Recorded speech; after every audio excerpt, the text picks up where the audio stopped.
All right, and from our via Zoom is Dr. Nwankwo Kenneth Chima. He's a consultant, radiation and clinical oncologist, as well as a senior lecturer at University of Nigeria in Nsukka. Dr. Chima, good to have you on our program today.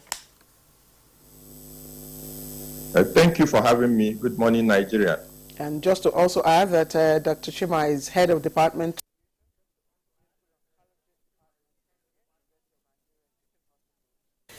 Ituku in Enugu State. Kingsley, can you take off? Yeah, well, we welcome all our guests. This is not a particularly sweet subject matter to discuss, but as part of awareness creation and enlightenment, we always return to this particular subject matter because the numbers are unpleasant, the numbers are rising, and fatalities are also increasing.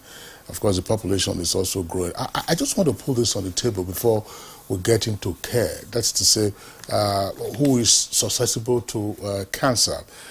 We know that, cancer is no respecter of person, age, class, or whatever. But my colleague and I, Claire, were discussing, and I said, look, are we paying attention, for instance, to occupational predisposition to cancer? I use, for the example of those who work in the auto repair industry, mechanics, the kinds of fumes that they are exposed to. Some of those fuels and lubricants contain benzene. And then if you go to the oil-producing parts of the country, there are reported cases now of cancers being on the rise, cancer of the blood and all kinds of cancers. If you look at those who are panel beaters, who are spray painters, those it's become fashionable now in the construction industry to be doing POP at all times, and the young men who work in the construction industry expose themselves to all kinds of things. Beginning with Dr. Bello, are we paying attention, first again, to occupational predisposition to certain forms of cancer or to any kind of cancer? Thank you very much, Kingsley. That's a good question. And of course, yes, we are paying so much attention to occupational predisposition to cancers. And there are a lot of cancers that are as a result of, occupational exposures. Take, for instance, there is a cancer called mesothelioma, which affects probably mostly the mediastinal region. And it's a cancer that is attributed especially to exposure to asbestos.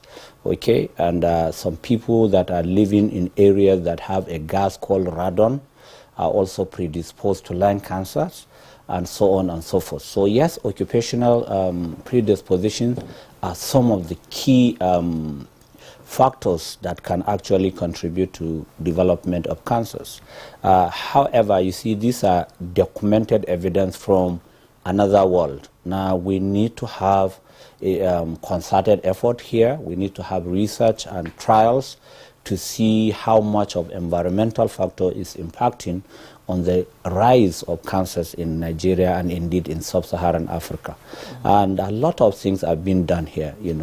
So many researches are going on as to ascertain what will be the effect of this basic environmental thing that you just alluded to the development of the cancers that we have.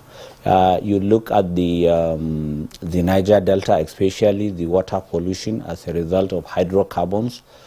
Some people, though there are no real research that have clearly defined, that these are the real causes. But we see a high number of patients presenting from the south, from the Niger Delta, with so many cancers that we could assume really that they could be as a result of the environmental degradation that is going on there. However, clinical research needs to be done, clinical trials, to be absolutely sure that this is the particular culprit that is causing those cancers. Okay. So, yeah. Dr. Bello, thank you. Let's put you on hold and bring in Dr. Uchechukwu Neka, Shagaya. And it's obvious from his response that occupational predisposition to cancer is one gap in the cancer care, that is yet to be, bridged. I know the bridging the gap in cancer care. I think it started maybe in 2019. 2020. So in 2 years, how much of this gap have we been able to bridge? You know, maybe you could take it maybe with breast cancer, cervical cancer, prostate cancer. Have we been able to make any impact, significant impact in bridging the gap? You know, the care for cancer starts from prevention all the way to palliation. It's a spectrum. Have we made any impact in the last 2 years? I would say yes. A lot of awareness programs are going on. NTA and similar medias are all, you know, into awareness. We have NGOs who are talking. I think the word has gotten out there a lot more. So that has to do with the awareness. When it comes to treatment proper, there is even a program that started about a year ago, the Cancer Health Fund. A few years ago, the average Nigerian or the indigent Nigerian really had no hope when it comes to paying for cancer care. Yes, it's not optimal. I wish we could have more patients on the program. But in the last 1 year, we've had patients who actually got money from government to pay for their bills. Patients who in the past would never have had any chance of being treated or cured have been given that opportunity. And then as you go further, you talk about follow-up. A few more cancer centers have been opened up in the last 2 years, which definitely has helped to bridge that gap. And then when you talk about palliation, at the end of that spectrum, there's more talk. The Nigerian patient is not as ignorant or as uninformed as they used to be. So now people know that even if there's nothing that can be done, there is care available, optimized, standardized care available. So that gap that we have, or we used to have, and we still have, has closed a bit. We're not quite there yet, but I want to believe that with persistence, we will get there. We are still rolling out the same figures, the same data and statistics and all that. One would expect that, for them to have dropped. Yes. Remember, cancer is not like an infectious disease. It's a long-term thing. So for us to really interpret the data over the last 2 years, we need more time for us to be able to give you the figures to show that, okay, these interventions have created a decrease. It's something that will take some time. If we continue with what everybody is doing, every center is doing, I want to believe that in the next maybe 10 years or thereabout, we will actually see that actual decline. It's not a one-day thing. But has there been an impact? I would say definitely yes. Steep decline or... Maybe not steep, but, you know... not steep, but there has been, I think. Okay, Dr. Nneka Shagaya, thank you very much. Let's go over to our Port Harcourt Network Center, where we earlier introduced Dr. B. Olutunde Olusegun. Dr. Olusegun, I want to return to the first question I asked, and on which Dr. Shagaya also touched briefly, about occupational predisposition to cancer. So you're there in the Niger Delta. Dr. Bello already provided some explanation, says there probably could be a causal linkage between occupations and certain forms of cancer. And then environmentally, the Niger Delta, where you are joining us from, Dr. Nneka talks about prevention right up to palliation as being the spectrum of care. What, if you have any idea, what are we seeing in terms of prevalence of cancers in say, in the Niger Delta area? Because the more patients there are, the more pressure there will be for care. So what is it that we are noticing at this time?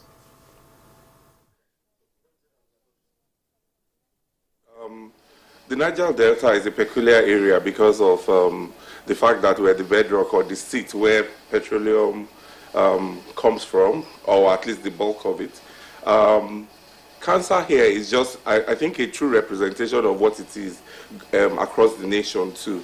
A lot of cases that surprise you. It's important to note that the figures we have of 102,000 cases, new cases annually, and the death figures of over 70,000 annually, we, in professionals in the field, actually consider them to be underreported. There's a lot going on here in the Niger Delta, the glass flaring, water pollution, both the open rivers and even the drinking water in the subsoils. that people have access to, because if you pollute one, you pollute everywhere. And recently, we also experienced environmental pollution coming from modular refineries that resulted in perpetual soot banquet across particularly River State, particularly Port Harcourt, where I live. The truth of the matter is that the incidence of cancer doesn't actually seem to be going down. We just have a lot more cases: respiratory cancers, nasopharyngeal carcinomas, breast cancers. More and more, we're even seeing younger people who previously were, for instance, you would see patients with breast cancers who are in their 20s and 30s. These were diseases that were reserved for, that were not reserved for, but at least would appear in people of older ages. I think generally because of a lack of awareness, I think also because many Nigerians do not even begin to think about their health in terms of what can I do to help myself. Even when protective gear is made available in the workplace, not everyone uses it. I mean, you alluded to mechanics, you alluded to people working with POP. They generally just do not protect themselves. So I would say that the incidence of cancer may actually be on the rise, even though we do not have, like Dr. Bello said, particular studies that would do that. But on a day-to-day in the clinic, you just keep wondering what's going on. I mean, your patients even come in and say to you, oh, I just heard this person had cancer, I just heard this person had cancer. And that's just how it is. Every day in the clinic, we're inundated with people who are receiving treatment. I guess this is also what it is across board in the nation, you know. Everyone is aware that there's this massive problem. But speaking directly to the Niger Delta situation, and more particularly so for Port Harcourt where I am, I really do agree with you that there seems to be an environmental component that we can do better addressing, like stopping gas flaring, which is a tall order.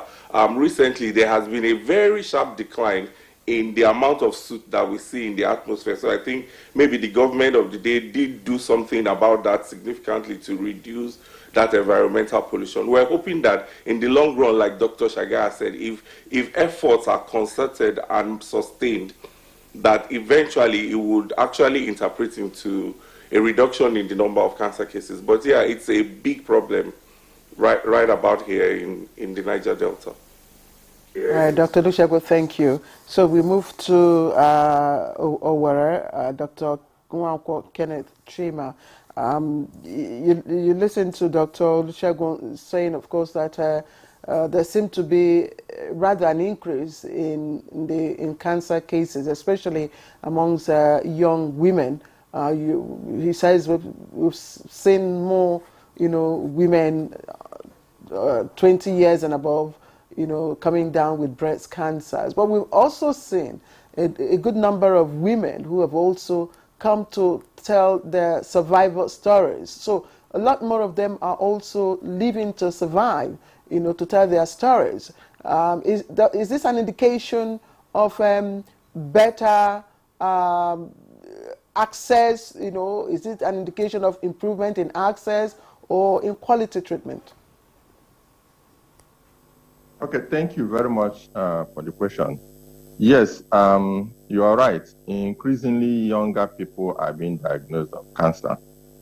It could be of two ways. Number one is, yes, because there is increased awareness, there's equally increased facilities for diagnosis, and a lot of efforts have been made. NGOs and a lot of media houses, NTA, have made efforts to create awareness.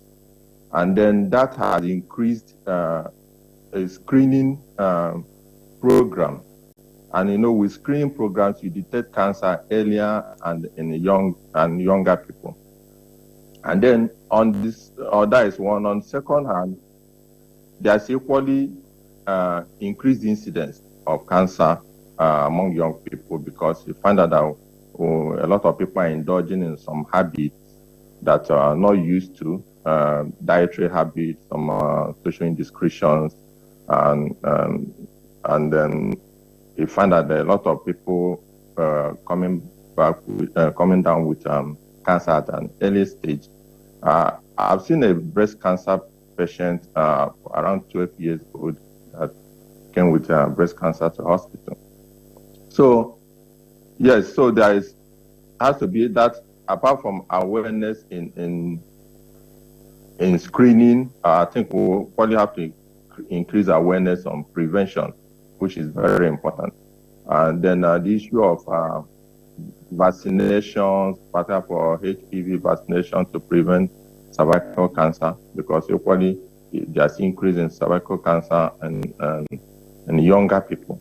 I think recently I've treated I've seen teenagers, about 2 or so, with cervical cancer. So there is increased awareness in screening, which should be sustained.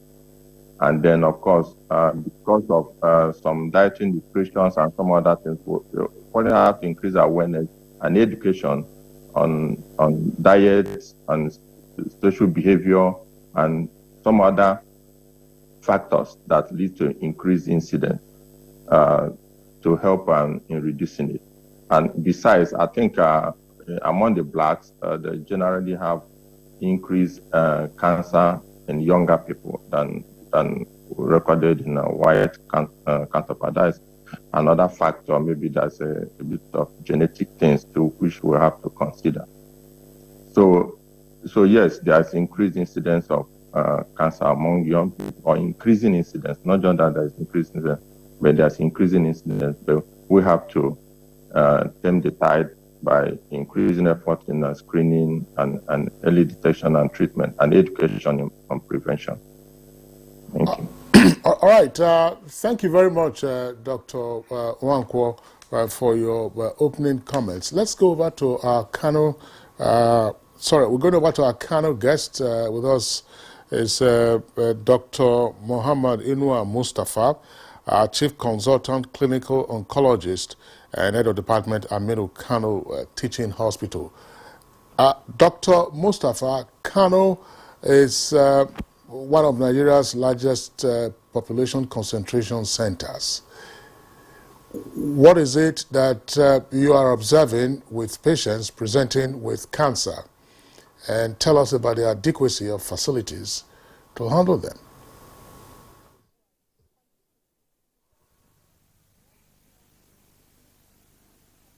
Higher population compared to the other part of the country, and also the incidence. If you look at the incidence of cancer in Kano, we have a lot of patients with cancer. If you look at the previous years, most of them, like more than 60%, 70% are coming with advanced stage, that's stage 3, 4, and in which you cannot offer them much cure. You are just at that stage, you are aiming at a palliation.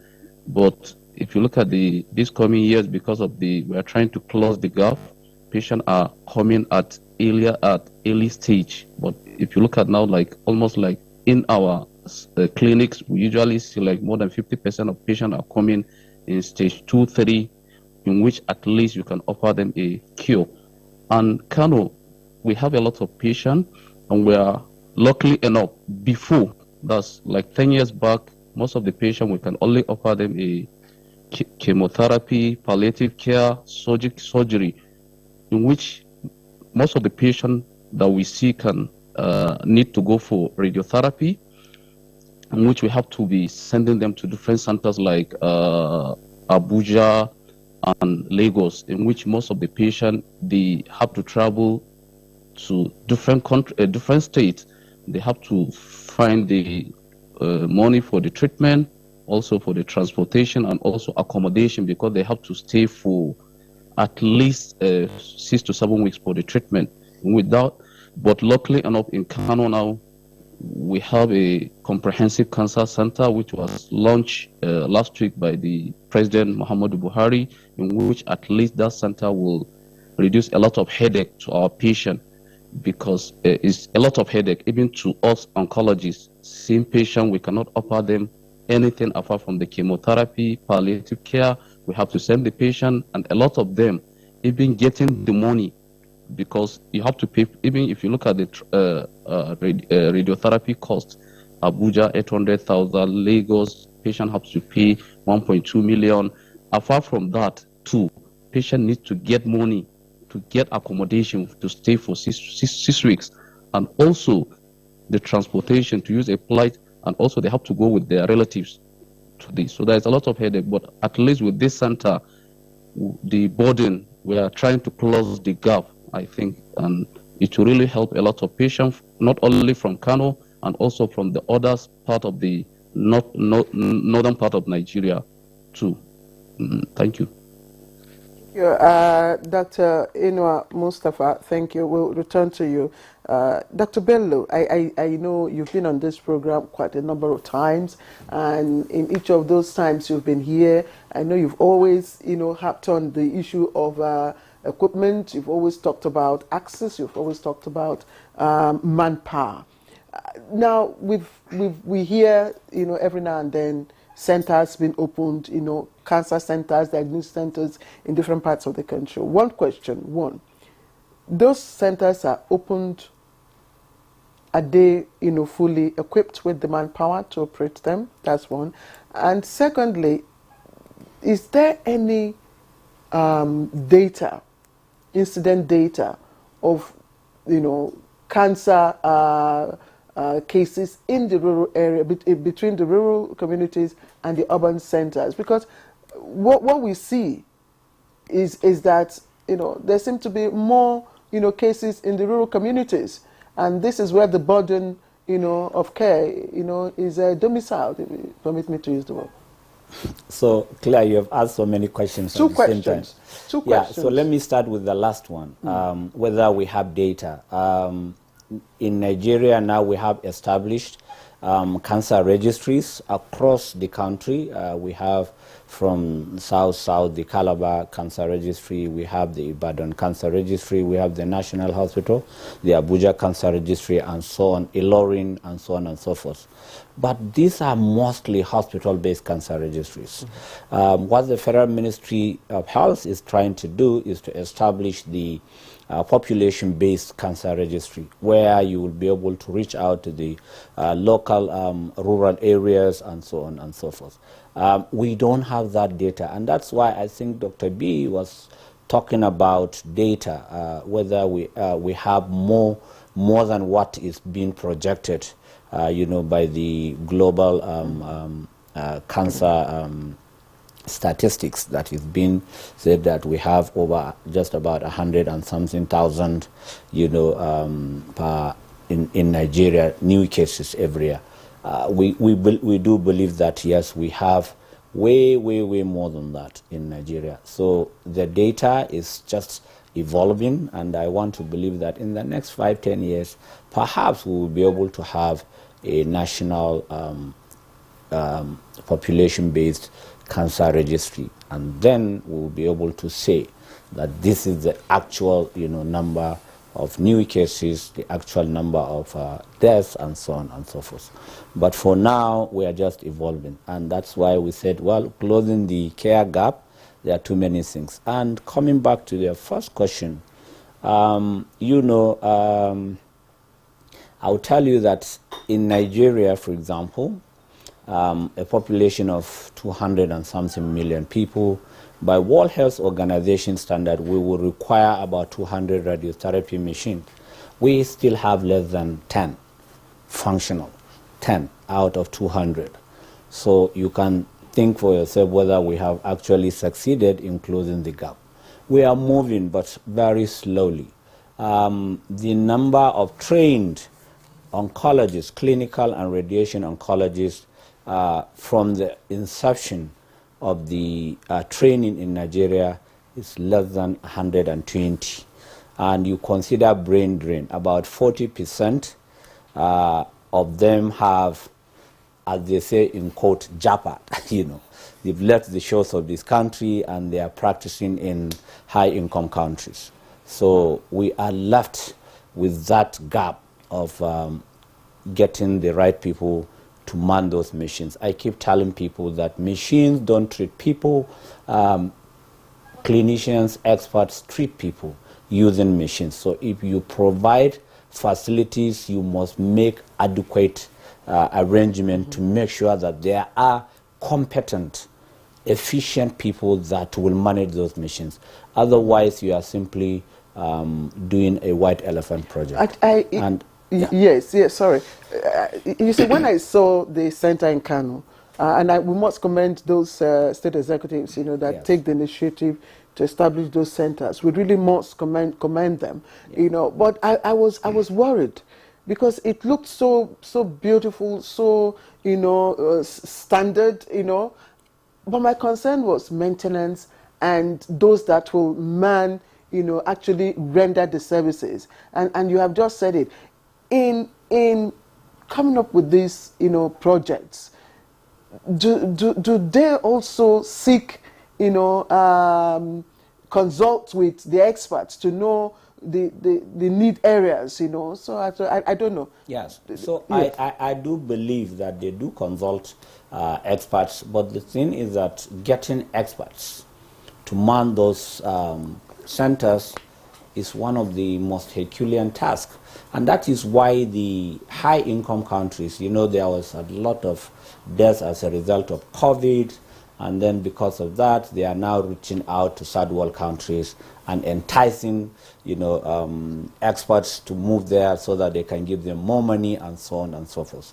That lack of, I don't know whether I should call it patriotism, for people to resist, those kind of things is one of the key things that government must really look at, and see how they can keep experts that they have trained. It takes at least 6, 7, 8 years after you become a doctor to specialize and be an oncologist. And in all honesty, it takes less than that, maybe half of that, to develop a cancer center. So you must be able to start training, whether it's in-house or abroad, specialists that will do man your center before you start. I don't know. There will be some real difficulty getting experts, but it is doable if government make concerted effort and there is sincerity of purpose to see that these centers are working optimally. So it is doable.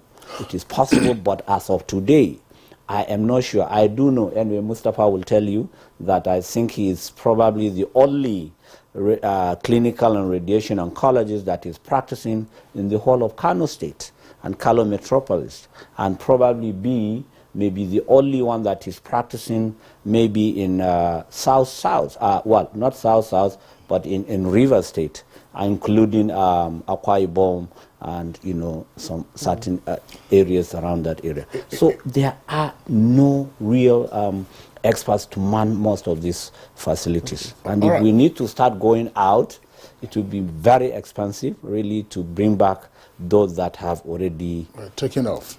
Japan.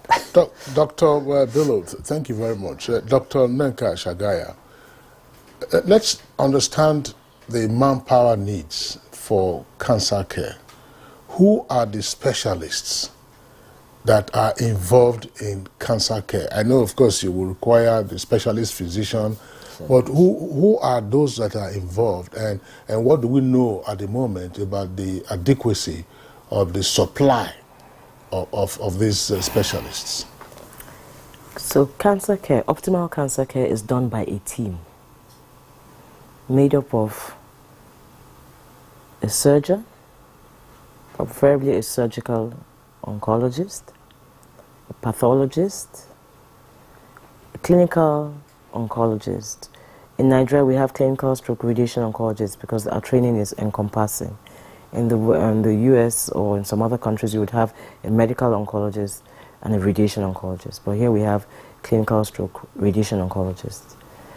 You may need a physician, oncology nurse, when it comes to radiotherapy, the radiographer, the medical physicist, occupational therapist, physiotherapist, psychologist, social worker. I can go on. The list is long. And this is just a minimum health team to look after one patient. So when you talk about manpower issues, cancer care is not like any other illness. I've just named more than 10 specialists that should be part of the team that looks after a cancer patient. So are we understaffed in the country? Definitely yes. Why? Definitely. Why? Because No. yes. The reason being, how many are we training, first of all? And then the few that you train, how many are staying behind? Meanwhile, the numbers of cancer are still soaring. They're not reducing. So there's a great disconnect. Like we just said, it takes 6 years minimum to train a specialist oncologist, post-medical school. And that's someone who's fast, who finished, did house job immediately, did youth service immediately, got into a program immediately and passed, record time. 6 years. Most people will be a little bit more. So you have 6 years of medical school, 6 years post-medical school, 12 years to take you to being a specialist oncologist. Surgeons are even more. Other fields, That's when you start actually. that's when you're just starting. And I'm not talking about a seasoned oncologist, I'm talking about a green new specialist. You still need now the years of experience after those 12 years to be, Is that what is obtained elsewhere? Oh, yes. The same period of time? Oh, yes. I mean, in the States, it's even worse. You do 4 years pre-med, you do 4 years medical school, then you do your residency. So it's everywhere in the world. To train a specialist for cancer care takes time and it's capital intensive. It's expensive. So in a country like Nigeria, where medical school is not as expensive as it is elsewhere, we must protect and keep our products. And to show that they are good, they get jobs elsewhere, easily. Sometimes they do the Skype interviews in the office, and they get the jobs like that. So the staff, we train them right, they're good. The only problem now is for us to figure out how to keep them. So how do we make it attractive? Exactly. How do we make that field attractive for prospective? People always are quick to talk about money. Money, money, money. It's not always money. Job satisfaction, you and I know, it's not always about money. Sometimes it's about actualization. If you're happy at work, you might not drive the best car, you may not live in the best, but if you are confident that you will have food on your table, your children will go to school, you have the basic amenities you need, and you are happy impacting the lives of your fellow Nigerians, you'll be surprised that people might not be so much in a hurry to leave. And unfortunately, there have been reports of medical practitioners who have been kidnapped in some parts of the country. We just get a report, medical practitioners, how many of them are specialists, is usually not stated. And so, in some states, medical practitioners have gone on strike to say, unless you release our member who is in your custody, we're not going back to the hospitals. And I don't know what usually touches the hearts of those kidnappers. But we're talking about just general job satisfaction, the factors in job satisfaction. Thank you, Dr. Shagaya. Dr. Olusegun in our Port Harcourt Network Center, I want to come back to you, still on the question of manpower.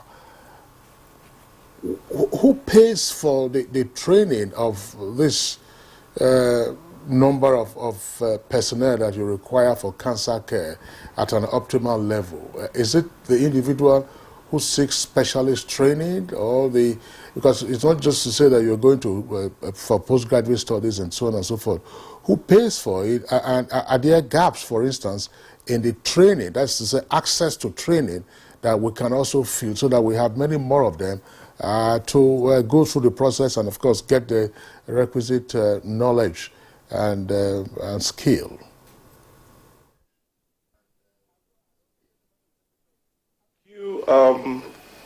Let me just quickly add a rejoinder to what Dr. Shagaya was saying about why there is a dearth of oncologists in Nigeria.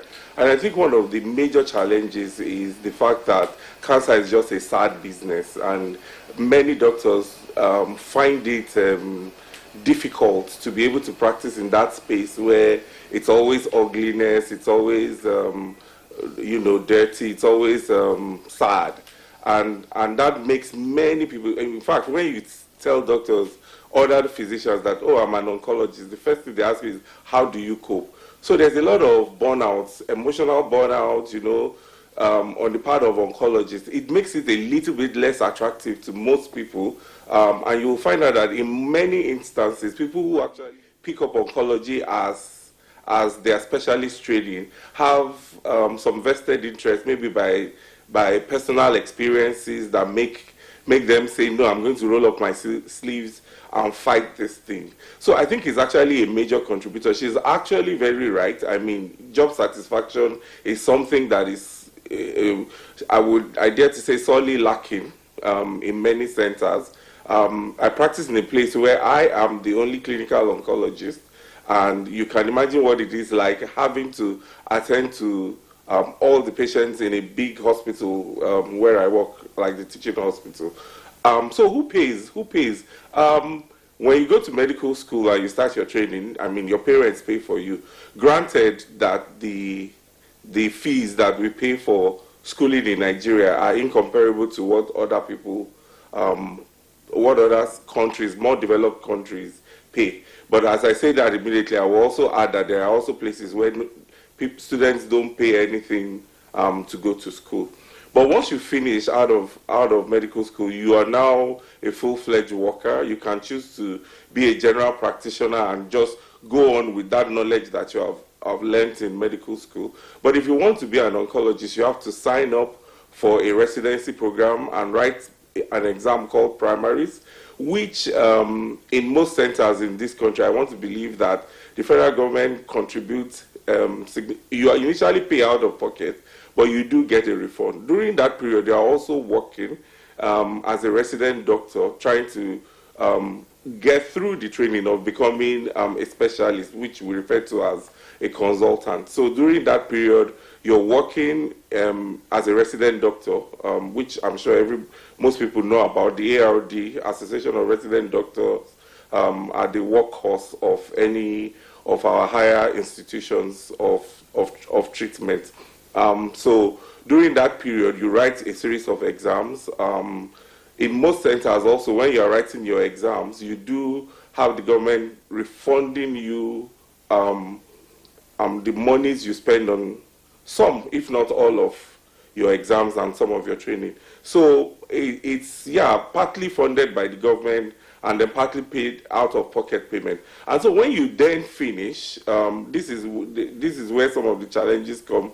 Will be where do you practice? Since we don't have enough centers that can actually take you on as a full-fledged oncologist practicing everything that you've known. And that might be a reason why job dissatisfaction is now a big issue.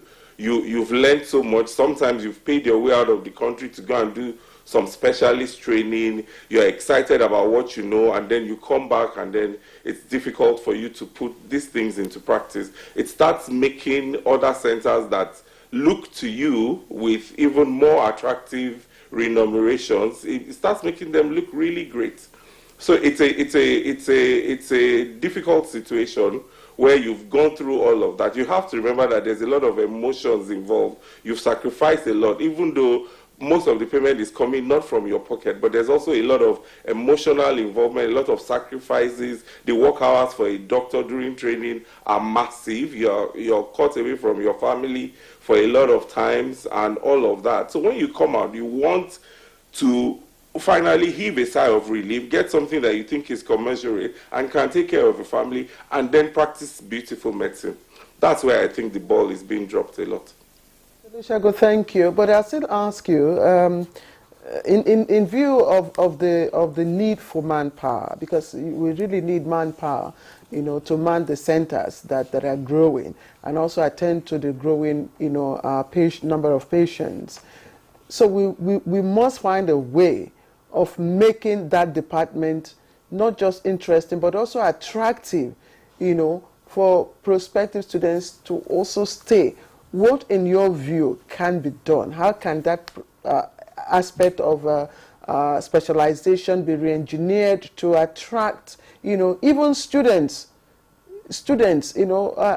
eagerly, wishing to specialize in that area, in that department of medicine?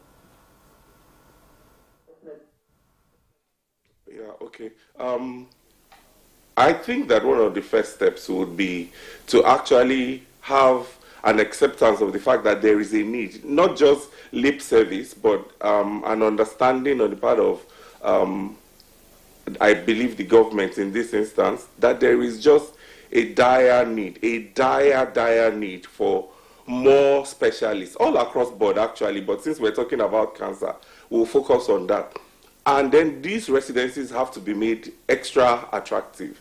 Like from the get-go, I remember that when I was in medical school, I am not even sure that I knew that there was a training such as clinical oncology, because your required rotations don't necessarily put you through some smaller subspecialties that are not so mainstream as surgery, medicine, ophthalmology, and such like.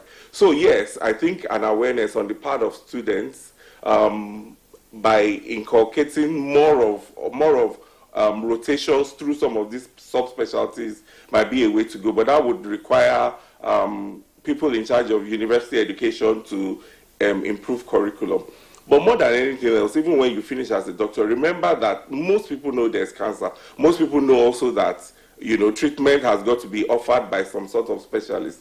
The problem with oncology is it remains unattractive because of the massive late presentation and consequently death that would arise from a disease like cancer. So if you were a gynecologist and you had delivered a baby, everyone is happy, you know, you're happy, the mother is happy, there's a lot of joy spreading around. Every day I'm in the clinic based on late attendance, late presentation on the part of my patients.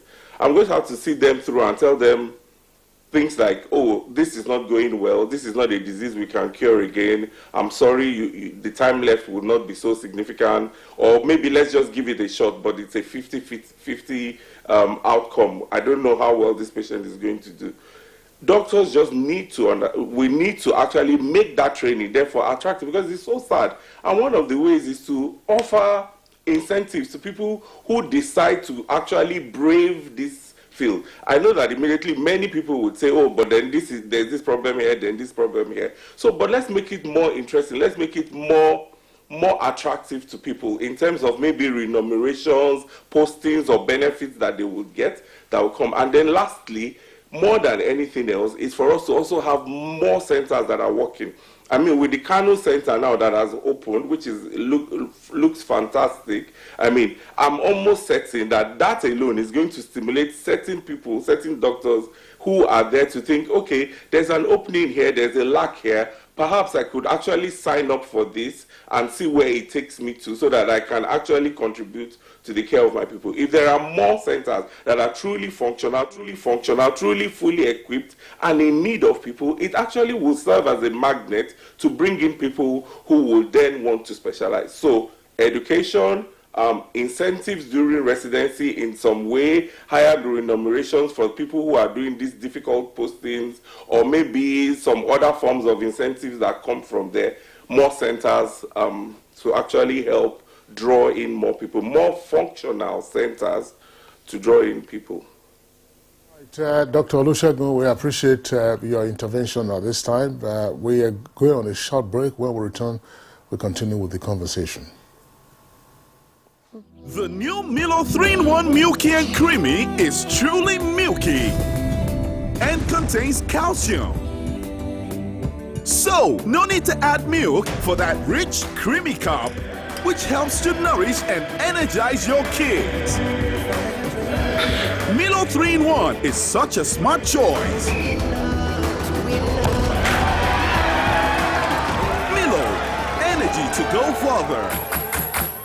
From Nestle.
the counsel of our fathers. I will urge and advise our younger generation to use talent and brain to sort out problems, not arms. Nigerian youths, let's build our nation together.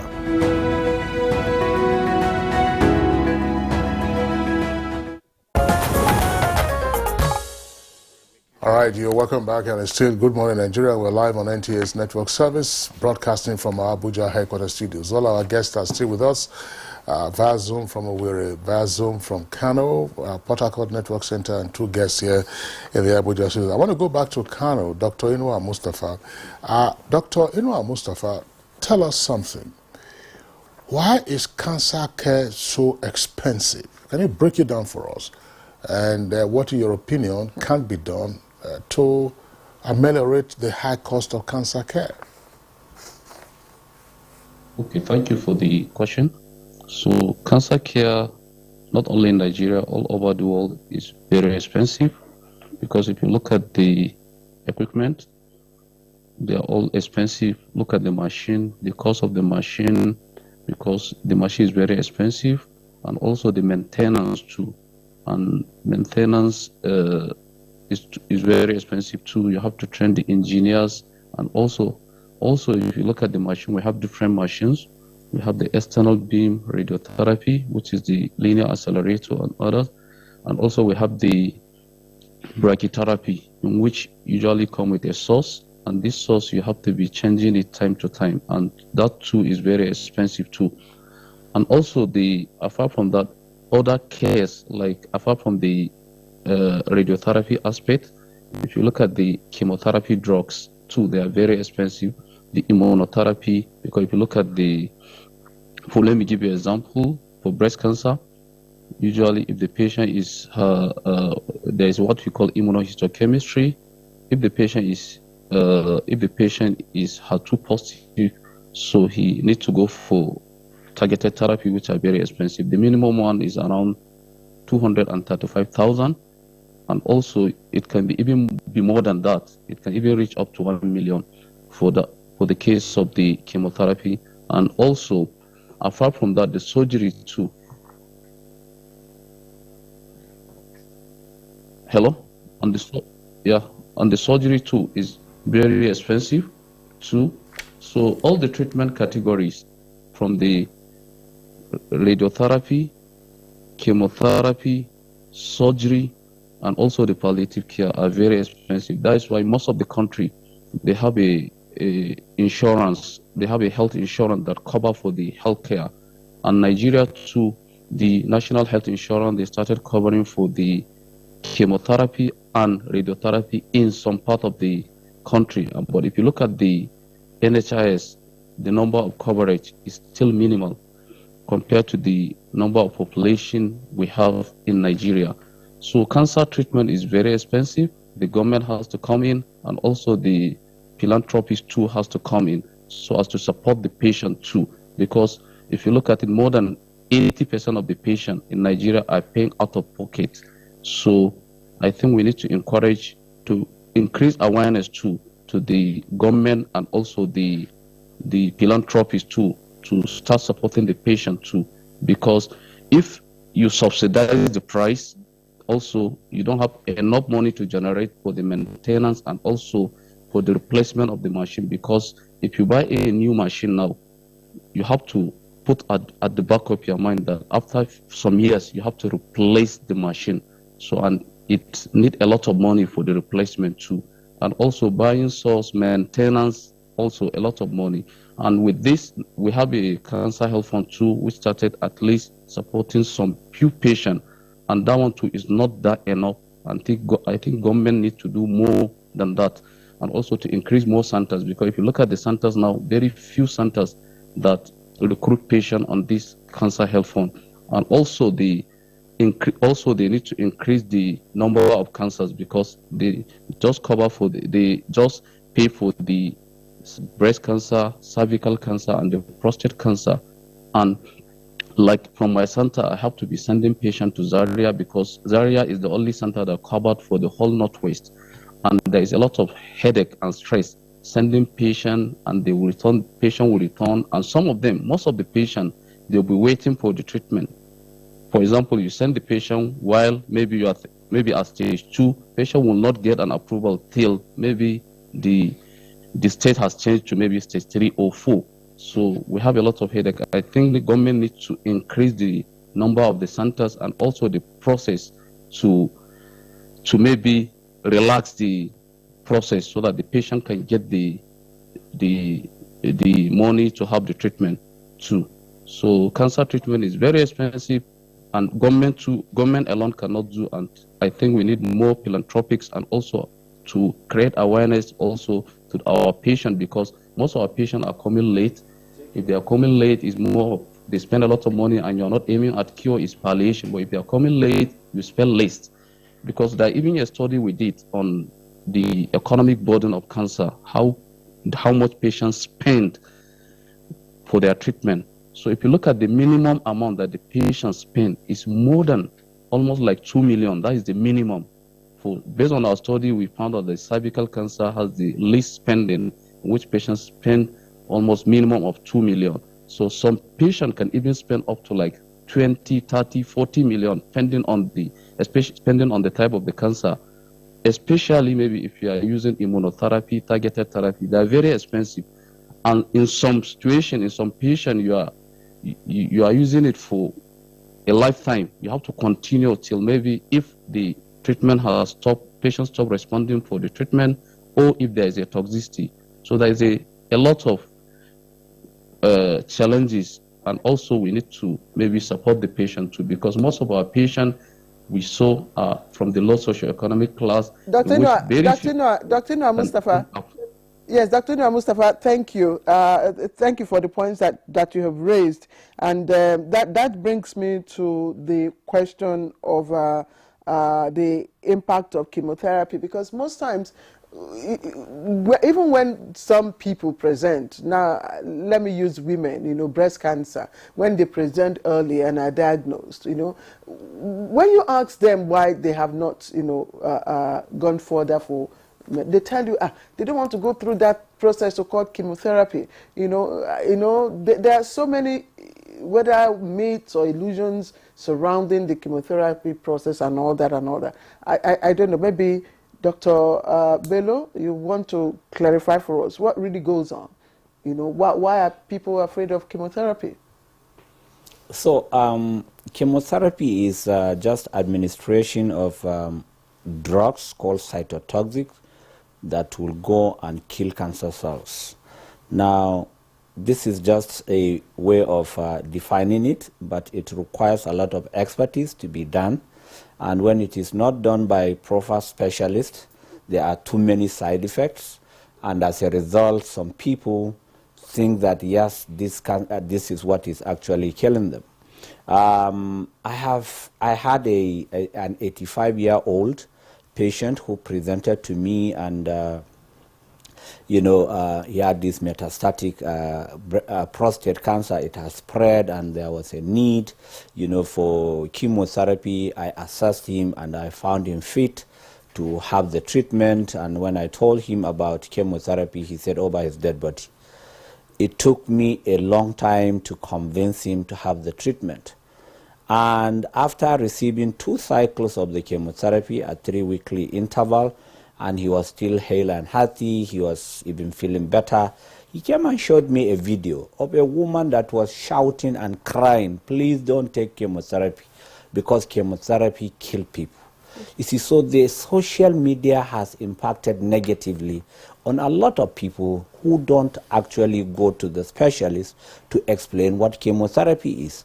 Does chemotherapy have serious side effects? Yes, it does. Is it better to have chemotherapy than to allow yourself to die of your disease? It's always better to have chemotherapy. However, having said that, the world is moving, and that's why I keep talking about clinical trials, I keep talking about research. We are evolving and running away from chemotherapy. And that's where things like immunotherapy that are less toxic to the body are now the in thing for treatment. However, they're so expensive. A vial of a drug called Keytruda that is now becoming a standard of care for a type of breast cancer called triple negative costs 2 million naira, one vial, and you require 3 vials every 3 weeks. That's 6 million naira every 3 weeks. For how long? For a drug that you may take as long as you still have the disease.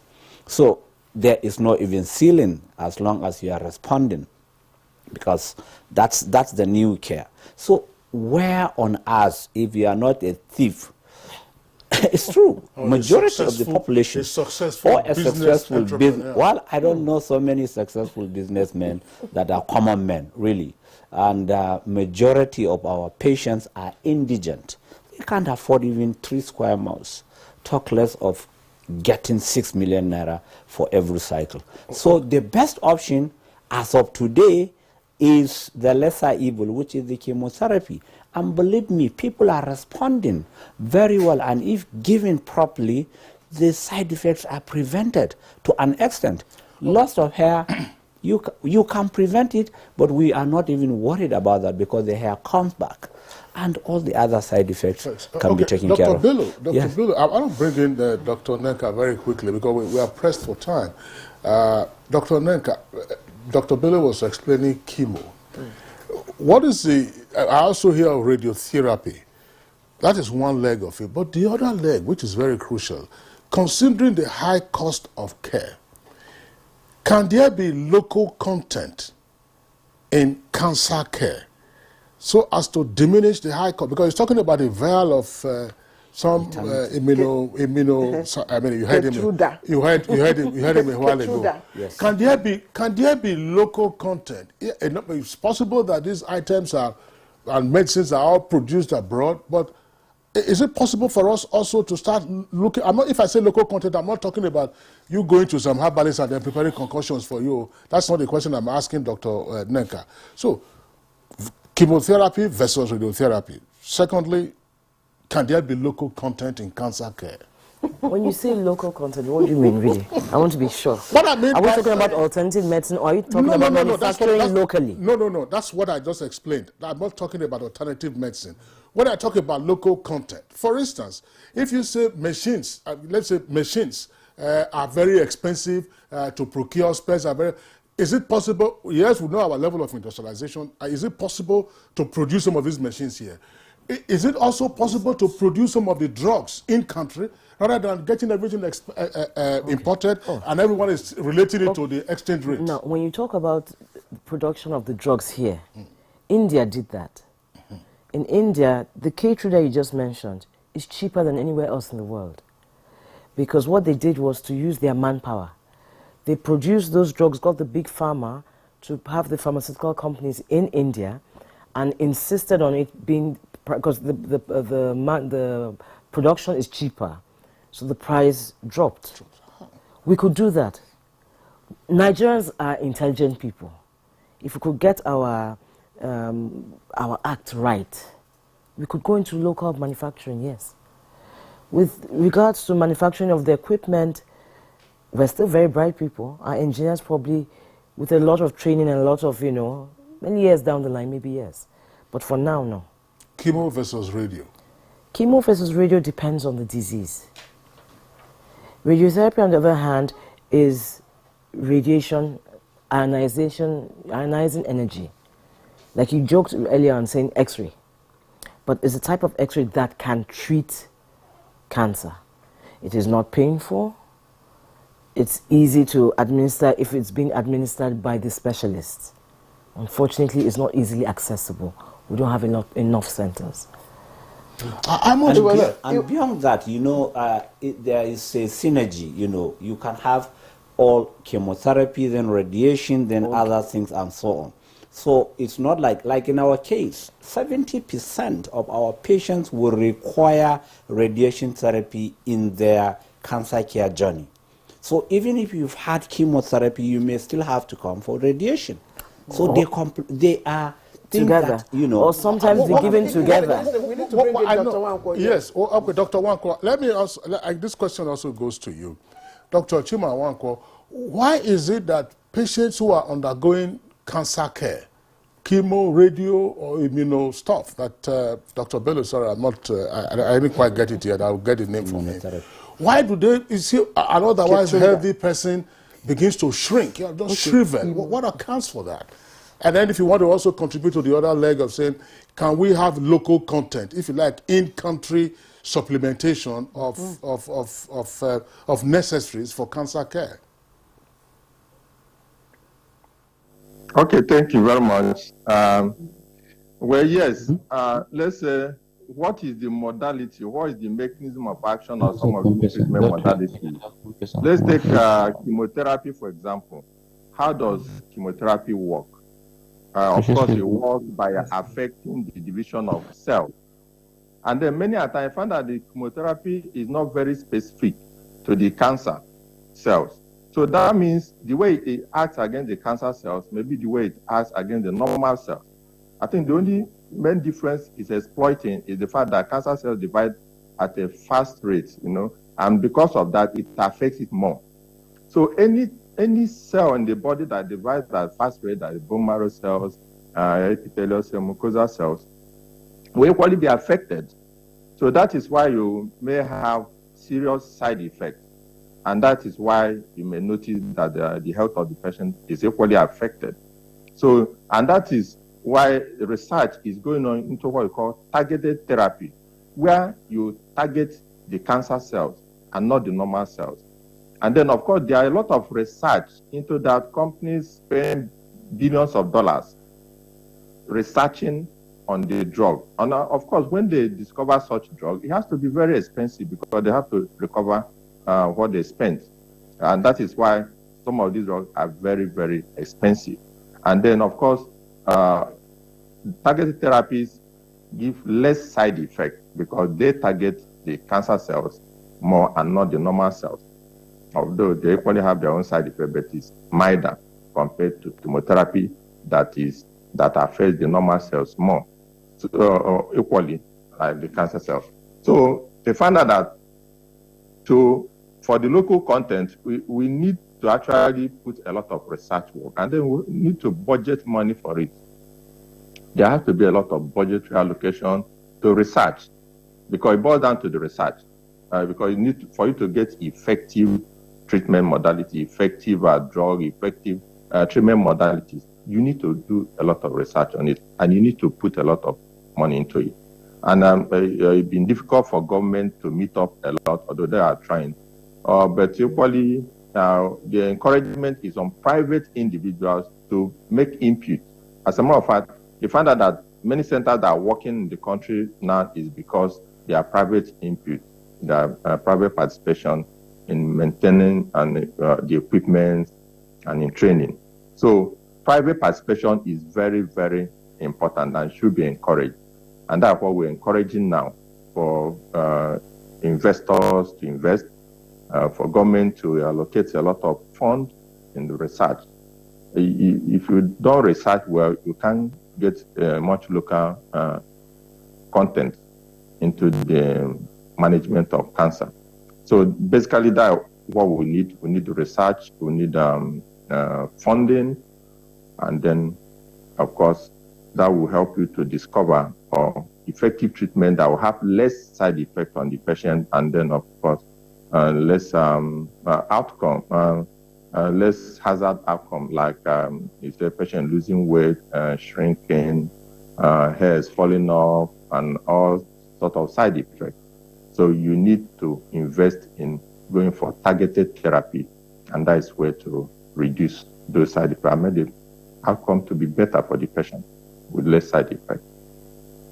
Thank you. Dr. Nwankwo, thank you. Dr. Bello, so he mentioned research, which is critical if we are to, develop our local content, in quotes, but Kingsley had explained it. It was good. Dr. Shagai asked Kingsley to explain the local content, in-person, capacity, in-country capacity to, produce drugs and manufacture equipment. What is the Institute of Cancer Research? The law was signed recently. What is it doing at the moment? So I'm happy to announce, I am surprised that NTA did not announce the appointment of the Director General for the National Institute for Cancer Research and Treatment that has just been announced about 2 days ago. And that is an institution that will be pivotal, that will give clear definition of research in cancer care in Nigeria and indeed provide policies for treatment and guidelines and so on and so forth. So they just established it by appointing the Director General, and we hope that the Federal Ministry of Health will run quickly in making sure that it has, it's properly functioning as quickly as possible. That will give the direction. And the second thing is that the Federal Ministry of Health must make concerted effort to lure all these manufacturers, instead of buying from them, say access pricing and so on and so forth, to insist that this is 200 million people. Let them come and build their factories here. Okay. And by so doing, it will crash the prices without machines or anything. Dr. Bello, thank you very much. Dr. Nneka, in just a few seconds, do you run into a problem in cancer care where an indigent patient, after paying only, managing to pay some sums, coming to you, and then the next thing it says, look, I'm going back to the village, there's one herbalist who is assisting me, that one, I'm getting better now. Do you run into that kind of complication? Yes, and what is the usual result? That is a typical story. There are two scenarios. The patient who will tell you that they're leaving for financial reasons, and the patient who won't even discuss it will just disappear. For those who stop treatment, disease progression is going to happen. It doesn't mean that if they tell us we're able to do anything. Sometimes we're able to. You might be lucky, like it's World Cancer Day around the corner, people come around, that's when they do remember cancer care. Funds, you have philanthropists, they come in trickles. We're able to assist them. Other times, you send them to welfare, social welfare, to write off their bills. The hospital can write off bills like admission, but they cannot write off bills to buy medication. What about the effort of the first ladies? I know the first ladies of the different states, they've been doing some things over the years. I know Niger State has done some. I know Kebbi too has done. A few others have done. I'm not so conversant. I know Dr. Bello probably know more about the First Ladies Against Cancer. They have tried, but we will keep on saying, just like Oliver Twist, we'll keep on asking for more. All right, Dr. Uchechukwu Nneka Shagaya, a consultant, clinical and radiation oncologist and head of Department Oncology and Radiotherapy, National Hospital here in Abuja. We appreciate you, and I'm glad that you came on the program today. Thank you very much. Thank you so much for having me. Dr. Mohammed Inwa Mustafa joined us via Zoom from Kano, and he's chief consultant, clinical oncologist and head of Department Aminu Kano Teaching Hospital in Kano. Dr. Mustafa, thank you for your time. All right, Dr. Nwankwo Kenneth, Dr. Chima Kenneth Nwankwo, also a consultant, radiation and clinical oncologist, senior lecturer, University of Nigeria in Nsukka, joined us also via Zoom from Owerri. And of course, Dr. Bello Abubakar Mohammed, lead consultant, Bellam Cancer Center in Abuja. I don't want to release you. Well, Dr. Biye Olutunde Olusegun, clinical oncologist, also joined us from Port Harcourt Network Indeed. Center.